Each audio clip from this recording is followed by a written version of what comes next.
You are listening to the Battle Born Libertarian Podcast, the official podcast of the Libertarian Party of Nevada. Here's your host, Tyas France. Hi, everybody. Thank you for tuning into the Battle Born Libertarian Podcast. I am your host, Tyas France. Sitting across from me is Alex. Thank you for being here. Thanks for having me back. We are the official podcast of the Libertarian Party of Nevada. If you haven't been to our website and checked it out, it's lpnevada.org. We would love for you to go there, check out all the social events that we've got going on. Basically, it's a great place to learn a lot about our party and what we're doing as a party to try to impact Nevada. Today, we're going to talk a little bit about some things outside of Nevada, not only outside of Nevada, but outside of the country. And we're going to talk a little bit about Catalonia, which was a very rich part of Spain, and they have recently declared independence from Spain. So, as I understand how this went down was that in Spain, this I don't know if it's a city or a province or shows my intelligence right there that I just don't know. But this area of Spain basically said, you know what, we want our independence. They've talked about it for a long time. They were setting up voting booths, and then all of a sudden, the national government came in and said, nope, we're not good with you doing that. So anti-protesters in the form of, the Spain brought in armed forces, and then there was protesters, and then fire departments joined hands and basically created a wall between them, saying, no, don't cross this line. And what ended up happening was the firefighters were beaten by the national government, and so were many of the protesters. And that local area of Catalonia had to set up voting booths that they were bolting down into concrete because though they were trying to steal them away so that the vote couldn't happen. They were interfering with that democratic process of them voting. Ultimately, they have officially declared their independence. However, Spain is saying that that doesn't matter, that your official independence can't be declared. It is null and void, and it doesn't matter, and we're willing to use force. So right now, we've got a very interesting incendiary situation where, on one hand, I'm very, very excited for Catalonia. I think one of the best things that we've ever come up with as a society is free markets. And if you want a better government, there's no better way to create a better government than to make competing governments. When one government competes with another, people have the option to go from one place to the other, and they're going to go, I'm going to go to the best place on the planet, which was really what we were talking about with the American dream, right? People came to the U.S. because of what we offered that was different than other countries. Well, so on one hand, I love this idea. On the other hand, I am deeply afraid for this small area because they have a potential national force coming against them that may be very, very violent and very, very aggressive. So we're watching this unfold. We've talked about this happening in the United States. Texas has talked about this. California has talked about this. Has Washington? I think Washington mentioned something about becoming their own independent sovereign country, I think. I could be wrong about that. Yeah, a lot of the places that were unhappy with Trump's election, I imagine. Yeah. And then the terrifying idea of if it were to happen here, would it happen like it's happening in Spain? Would the government take that massive army and say, sorry, you're not allowed? Oh, yes, they would. Absolutely. We're already 1 for 1. 1 for 1? Civil war. But that was more about people's freedom as opposed to becoming their own country, right? Well, but no, that's true that was the rationale for declaring war on the Confederate States. But, I mean, one of the more pressing economic reasons was that the South generated more money, more tax revenue. They didn't want to see all of that sail away. And I have to believe that there was at least some strong motive to not just keep the country together, but, because they wanted access to all of the tax money that they could generate by having the South as part of their thing. But the South, in a way, they voted to leave the United States, and I do not know my history. Apparently, I mean they through their state legislatures voted to leave the Union and join the Confederacy. that was what went down, right? Each state legislature had the opportunity to do this, and they left. So I'd have to believe that, yeah, if any state did that, I believe that the United States military would declare martial law on the state, force a new election of state legislature, and if they wanted to continuously vote, they might even strip them of statehood and turn them back into a territory. The irony of that is insane, considering the way our country was founded was from breaking free of a tyrannical government. Yeah, the history books treat Lincoln really well, but there were some. I mean, again, there's a flip side, right?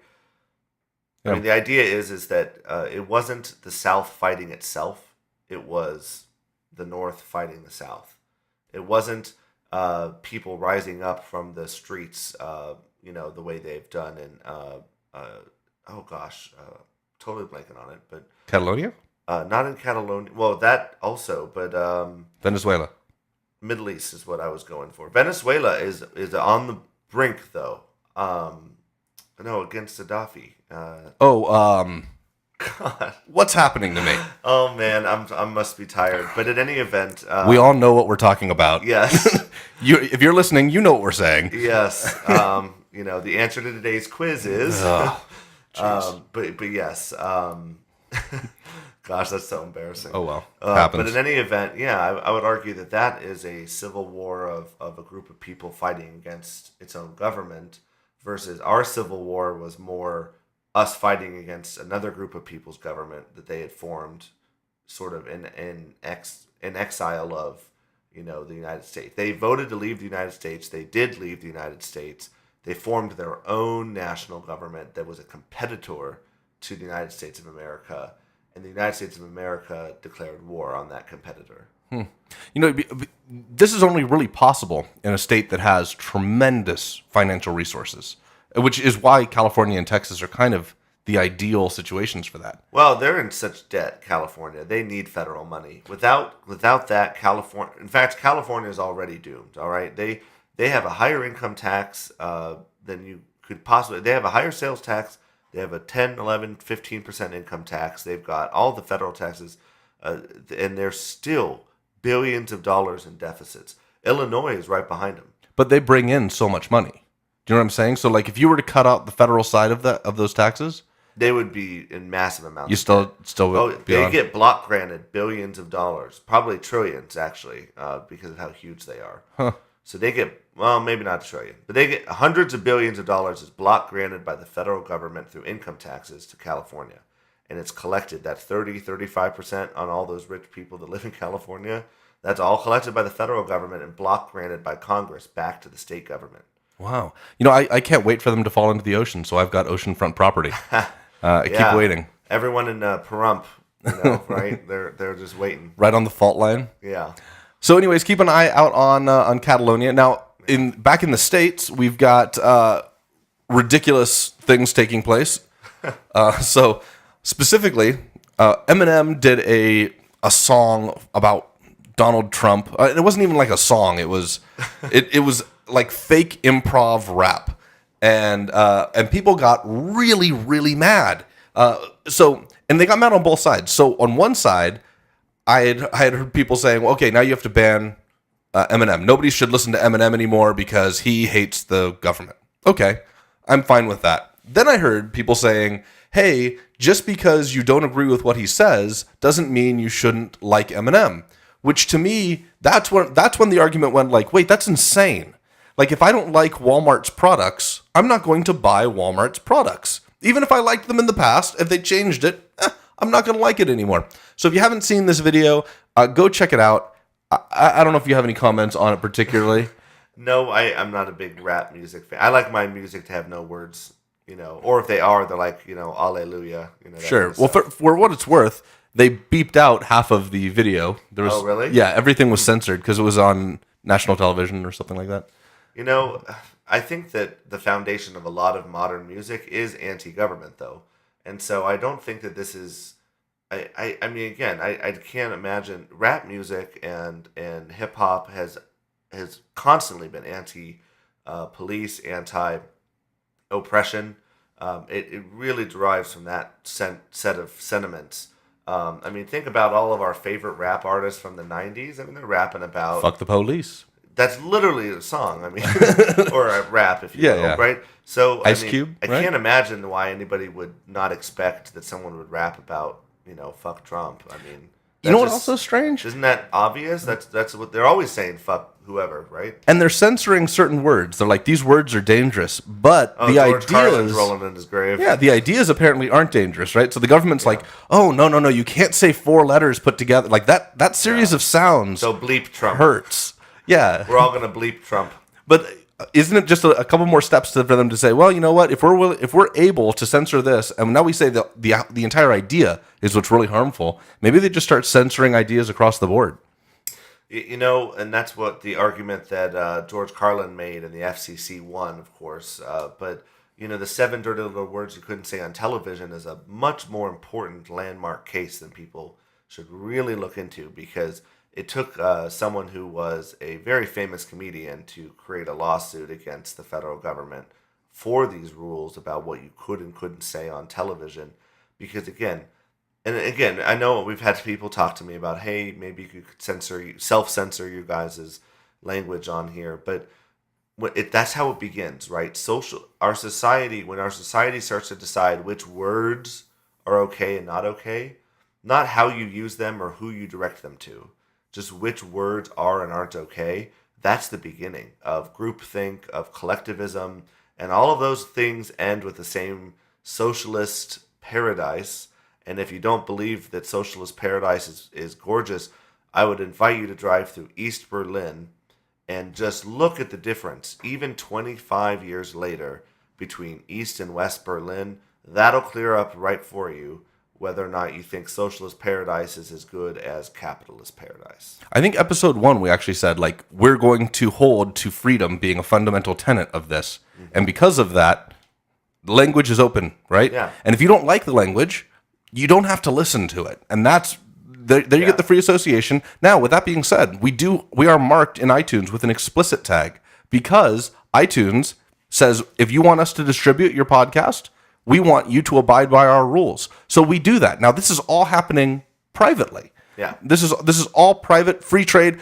So censorship can still take place. You can still find a marketplace where, you know what, I want things that are safe for my children. And if you, like, Netflix offers that.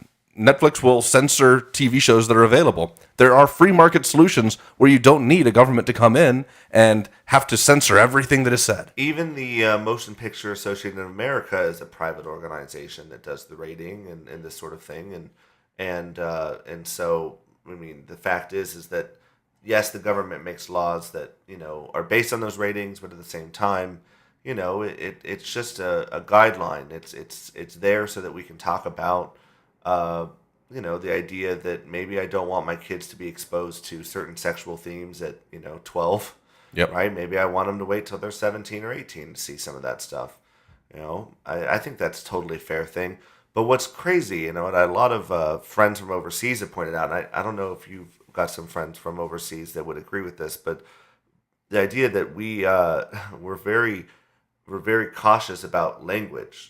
Right, we're very censory of curses and cuss words and stuff, but we'll show people getting blown up. It's crazy. We'll have rapes. There's certain things that you'd be like, oh, that's got to be an R-rated movie, and it's like, well, it's not, because it didn't say fuck. Yep. Isn't that crazy? What's weird to me on that specific thing is what is okay socially and what is not okay, because porn is frowned upon, and yet we wouldn't be here if they didn't have sex. If sex was not something that is had on a regular basis, we don't exist. And it's not a hateful act. It's almost always a voluntary thing. Yeah. And yet, blowing somebody's head off, that's really common. Really common in movies. And I understand they're trying to create something that's provocative, but we say, well, sex is too provocative.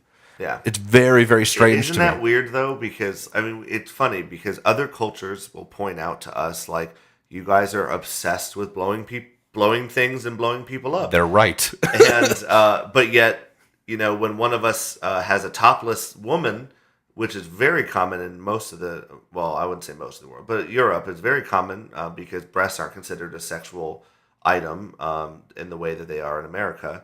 in America, people get mad at women nursing. And it's kind of funny because I always like to turn to those people and go, that's what they were designed to do, right? You realize that they're udders, okay?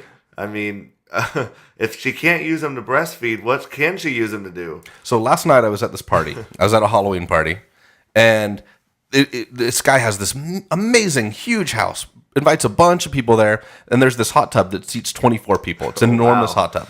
And in it, some people go, a few tops come off, fine, right? And I'm sitting there and I'm talking to some friends about this, and we're just like, you know what makes that so amazing? You know why I'm sitting here staring at boobs? Is because there's scarcity to them. Like, I wouldn't even be interested. It wouldn't even be novel if every single person was walking around naked. But the fact that there's scarcity, I'm suddenly like, ooh, that's cool. And I wonder how many things would be beautiful in this world if you added a little scarcity. Like, if people had to drive to one state in the country in order to see the sky, suddenly people would realize how beautiful that sky is all the time. But we just have it handed to us. And we're like, normal. But what's cool is people do drive to the middle of Arizona and Nevada to see the night sky because there's nowhere better to see it. Mm-hmm. So I would say that, light pollution creates a scarcity in the night sky nowadays. Or the eclipse. The eclipse that had scarcity was one of the most beautiful things I'd ever seen. You went to the eclipse, didn't you? It was one of the most amazing things I'd ever seen. And I wonder, maybe it was made more amazing by the fact that it was so rare. Because you knew you couldn't see it again for I had at minutes. least a year or two. Yeah. And that's if you want to do another country. Yeah, if I was willing to fly somewhere else and get to the right place, and maybe there'd be cloud coverage, right?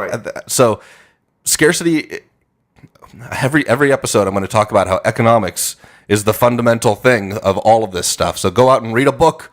Yes, Road to Serfdom by Friedrich Hayek. All right, let's keep going. What else were we talking about? So online, I think I started this. I'm pretty sure this was my doing. I had mentioned something in regards to welfare being an incentive to the rich, and I don't remember where I posted that. However, somebody came back at me and was like, they did not understand, and they were a little confrontational. They wanted an explanation, and I provided it. But they went, you know what? That's really, really interesting. You should talk about it on the podcast. Here we go. So a lot of people think, well, how could welfare be something that the rich get? When welfare, the general idea of welfare is that this is something that you're going to give to somebody who's really, really poor. So welfare might be medical treatments, or it could be food stamps or anything like that. That's what we're talking about when we're talking about welfare. Housing, things of that nature. So if I am a business owner, a lot of times people look at these business owners and they say, you know what, isn't it wrong that this business owner pays this person so little that they need welfare to live? And that's not how I look at it at all. That's not how I think of the situation. Here's what those people are being paid. They're being paid what the going rate is for that job. Now, if people were not provided with those services, if they were not provided with housing and food stamps and medicine and all that stuff, suddenly they can't live anymore. And therefore the price of doing that labor goes up. They have to be paid more in order to survive. And if they're not paid more, they won't be able to survive, so they'll have to find a different job, which means that employer goes out of business. The only way that employer can pay them so little is because the rest of their living expenses are being paid for by welfare.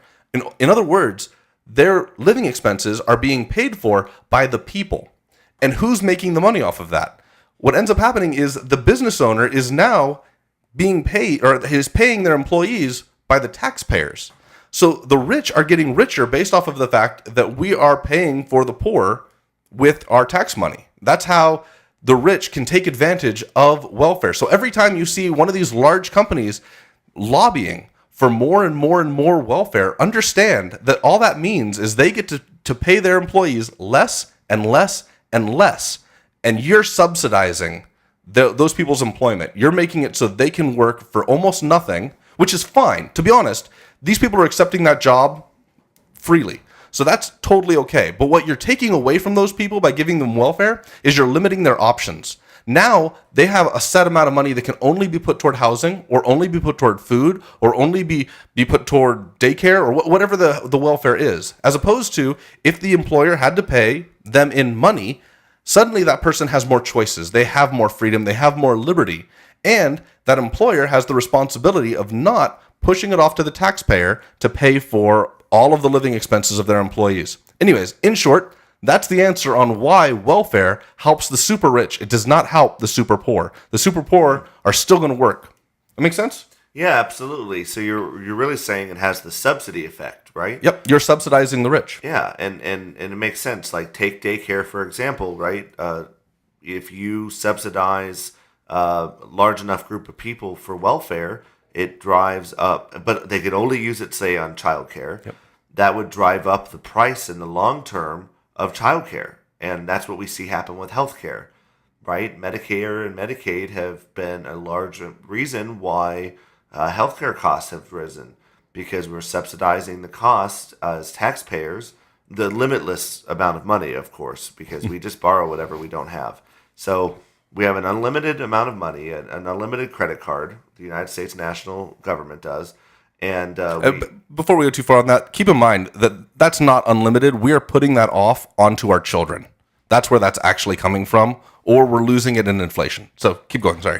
Sure, but so I know you were joking, but I wanted to explain it. Still, even if you have an unlimited credit card, you have to pay it back someday. Yep. But the idea is that you can charge as much as you want, and right now we're charging large amounts of money onto this credit card for healthcare costs that are associated with people who are poor and people who are older. And again, I'm not arguing that that's not, we don't need to care about those people. I'm merely looking at the economics of it. What that does is because the United States government is a dominant firm in the healthcare market, because they're such a large customer. They have this effect where they basically they control almost the pricing that happens. A lot of people decide, and then they're required by law to take Medicare and Medicaid, and their prices are all negotiated and this sort of thing. So the market has disappeared and been replaced in the healthcare industry, and been replaced with a taxpayer dollars that can charge thousands of dollars per refill of prescription medicine.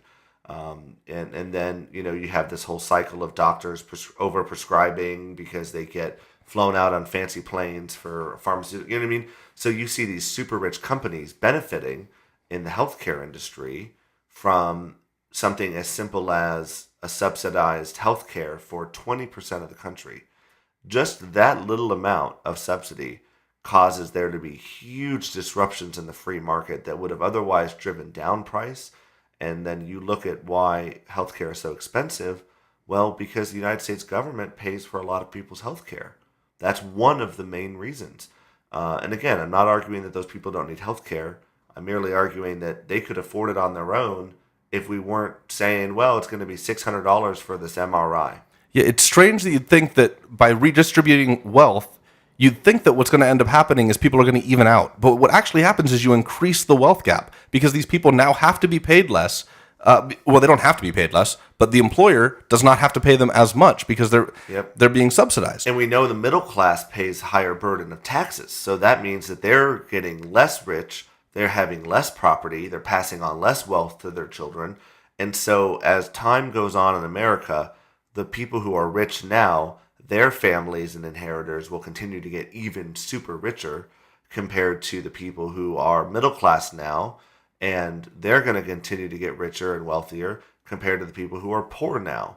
And so you have this huge generational effect also. That's one of the reasons why, even though the free market has done a lot to increase the overall wealth of everybody in the country, in the world, you still see this huge wealth gap. And this growth of the wealth gap could probably, a lot of it, be traced back to government interference in the free market. And it doesn't even need to be a subsidy. It doesn't even need to be involving tax. All you need to do is impose a regulation. So, for example, if I say that an employer has to pay for healthcare, all I'm saying is suddenly that employer cannot pay that person cash. Now, part of their payment is now forced to be around healthcare. And all that means is you're paying that employee less, or giving that employee less freedom. You don't even have to, it doesn't even have to be a subsidy. It can simply be a restriction or a regulation. Okay, I'm going to change to sports, but I'll bring it back around. Sports ball? Sports ball.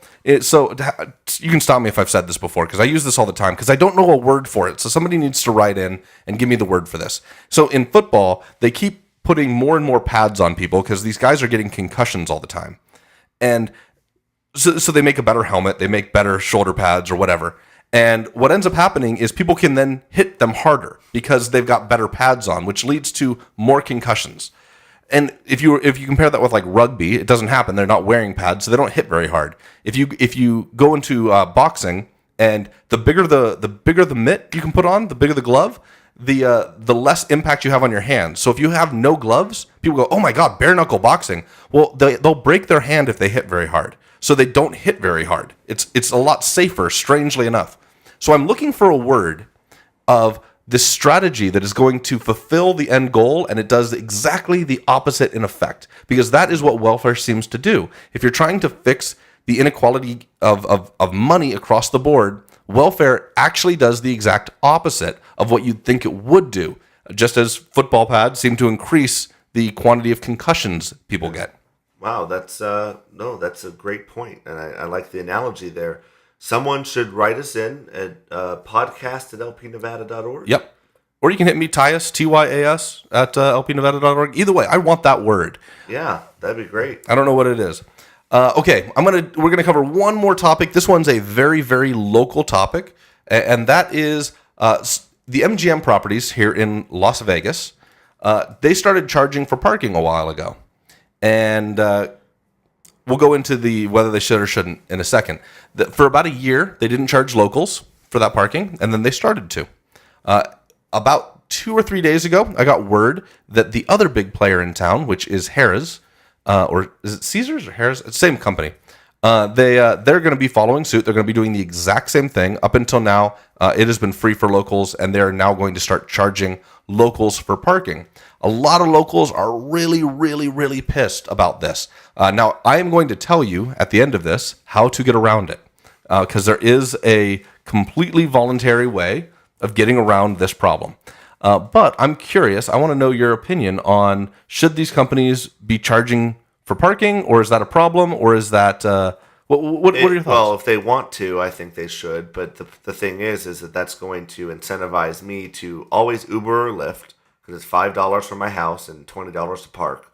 So I'm always incentivized to Uber or Lyft if I go to the Strip. But more than that, I would rather drive, because I normally don't drink too much when I go out and want to just gamble a little bit. So I'm incentivized as a local to go running and screaming to the station casinos, who have basically pledged that they would never charge for parking, because they're for locals. And so what they've really said is they don't want locals on the Strip. And if they go out of business and they start complaining, oh well, right, you had your opportunity. If they were so desperate to charge Californians $20 a day for parking that they just got greedy and decided that they could do it to locals also. What's really despicable is that they do this to people who are employees that run out of room in their lots. If the employee lot is full, then guess where you're parking and getting to work on time, so you better make enough money. For me, I view this and I say, well, this comes down to freedom. And I don't really have an issue with it, provided you don't bring the government in and say, well, no, you have to provide free parking to these people. And I think it's not the monopoly board. Yeah, there are people that are saying that's what should happen, that the company should be forced to provide free parking, even though it's their property. That would be silly. It's crazy. Oh, that's so silly. Yeah, it's crazy. Because, again, it costs a lot of money to build those parking structures, to have attendants, to have security cameras, all the things that people expect when you go to a parking structure. So I understand charging. I just wish it wasn't $20. I think that, to me, as a consumer, that's too high. And so if it was $5, I might drive instead of Ubering, but because it's $20, I will never drive to the Strip. Never. So here's the workaround. Oh, by the way, one more nice benefit is, since they're charging for it, and they're probably charging too much, once you know this workaround, you'll always be able to park, and you're going to find spots easily, because not very many people are going to be parking at these casinos. So by putting in these parking charges, you reduce how many people are going to be parking there, which is going to mean we're going to have a lot of available parking. Here's the workaround. Both of these companies have rewards cards, these cards that you can get for playing their games, their slot machines. So one's called an M Life card. That's for MGM. The other is the Total Rewards card, and that is Caesars Harrah's properties. So those cards don't get you free parking, but those cards are free to sign up for. And if you were to gamble enough, you do get free parking. But if you gamble enough, you're going to lose a lot of money. It'll raise the tier. So they call them like a diamond or a platinum member or whatever. It raises the tier, and then suddenly you get other benefits like half-price show tickets or things like that. But one of those benefits is free parking.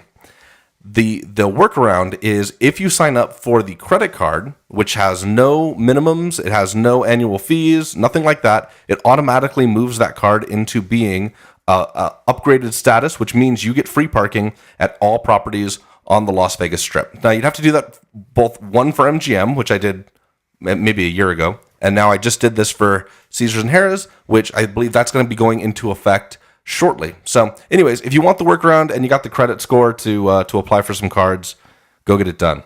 Oh, that's a great one. I had no idea you could do that. Yeah, so it's an easy little thing.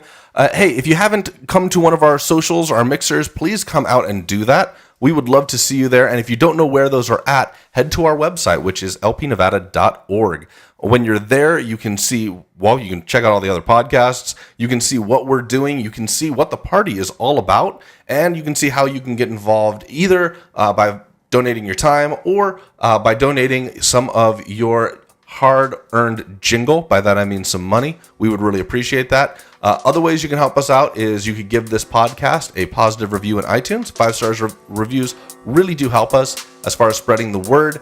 We do put this podcast up on YouTube. It's not our primary place that people are doing this, but if you want to see my bald face, you can head right there and check it out. And what did I have lastly? I guess until next time, make it all about freedom. This show is brought to you by the Libertarian Party of Nevada. Music is provided by T. Sims. Please support the show by subscribing, sharing it with friends, and leaving a positive review on iTunes. For more information or to learn how to get involved, visit lpnevada.org. Thank you for listening.